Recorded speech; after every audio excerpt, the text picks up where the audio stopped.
வணக்கம்.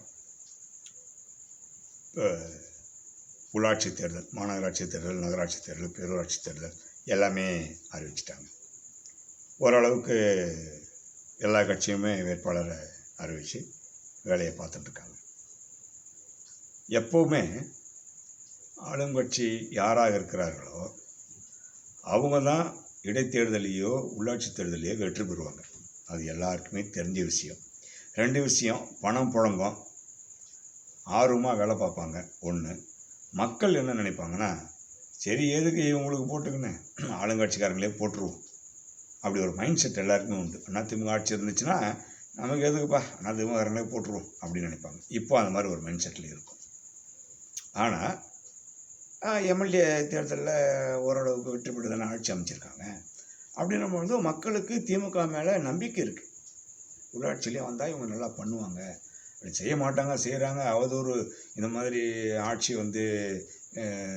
மக்கள் நலனுக்காக அல்ல, அண்ணா சொன்ன மாதிரி ஆட்சி பண்ணலை, இவங்க அதிகாரிகளுக்கெல்லாம் பாதுகாப்பு இல்லை, அப்படி இப்படிலாம் பேசுகிறாங்க. இதெல்லாம் அங்கே நடந்த விஷயந்தான். எல்லாம் அதிமுக நடந்த விஷயந்தான். ஐஜி பொண்ணு எஸ்பி கையை பிடிச்சி விட்டார், டிஜிபி பொண்ணு தூக்கி மடி மேலே உட்கார வச்சு பண்ணார், கம்ப்ளைண்ட்லாம் வந்துச்சு. என்ன பண்ணாங்க இவங்க?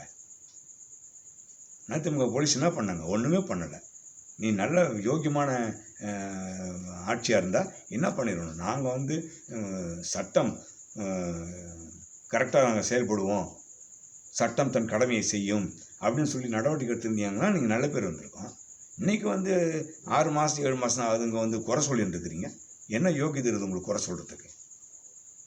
சொல்லுங்கள். இல்லை, நீங்கள் பண்ண அயோக்கியத்தனம் தான் இப்போ எல்லாம் வந்துட்டுருக்கு வெளியே. இப்போ தேர்தல், நம்ம மன்னிக்கணும், உள்ளாட்சி தேர்தல் திமுக தான் ஜெயிக்க போகுது.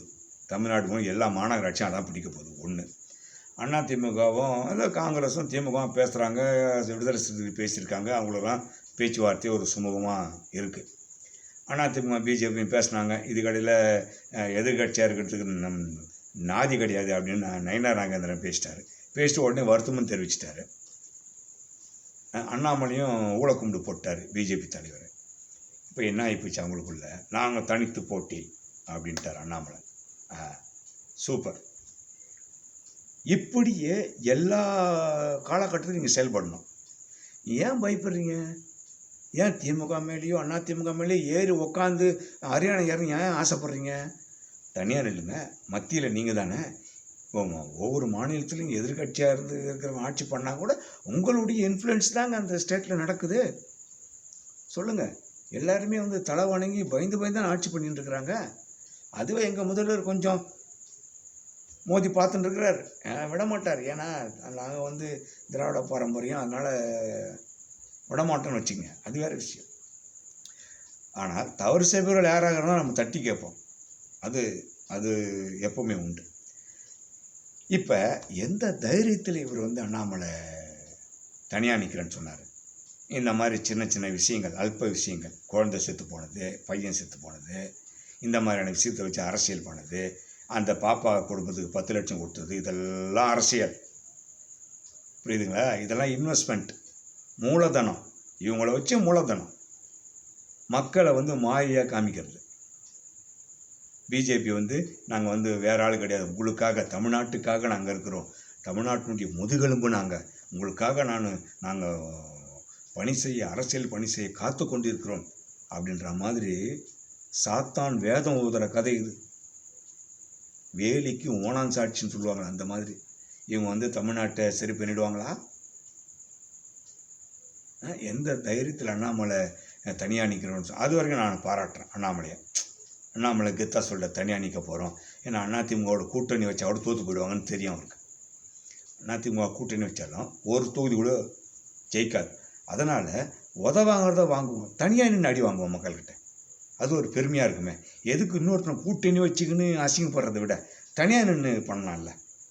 அதே நேரத்தில் அதிமுககாரங்களுக்கு ஒரு எண்ணம், பார்த்துருவோம், உள்ளாட்சியெல்லாம் எங்கள் கையில் தான் அப்படிங்கிற ஒரு மதப்பில் இருக்கிறாங்க. திமுகவெலாம் ஓட விட்டுடலாம் அப்படின்னு நினைக்கிறாங்க. பிஜேபி தேவையில்லை அப்படின்னு அவங்க நினைக்கிறாங்க. ஏன்னா அடுத்த 5 வருஷம் திமுக ஆட்சி வந்து இன்னும் 5 வருஷம் பொறுத்தும் எலெக்ஷனே வரும். அப்புறம் நம்ம கூட்டு வச்சுக்கலாம். ஏன்னா மானங்கனும் சூடு சொன்னதுலாம் கிடையாது. இன்றைக்கி உங்களை திட்டுவோம், நாளைக்கு எங்களை திட்டுவோம், எல்லோரும் மாறி மாறி திட்டுவோம், அப்புறம் ஒன்றா சேர்ந்துப்போம். சோறு தின்ற இடத்துல ஒரே தட்டில் ஒன்றா போட்டு சாப்பிடுவோம். அதானே நம்ம கொள்கை இல்லையா? அரசியலில் இடம் பிடிக்கணும். அது மானம் போனான்னு, மரியாதை போனான்னு, எது போனான்னு, அதுதானே எல்லாத்தையும் தூக்கி தூரம் போட்டு வந்துருக்குறோம். ஆனால் பகல் கனவு காணாதீங்க. அதிமுகவும் பிஜேபியும் ஒரு சீட்டு கூட நீங்கள் வர மாட்டீங்க.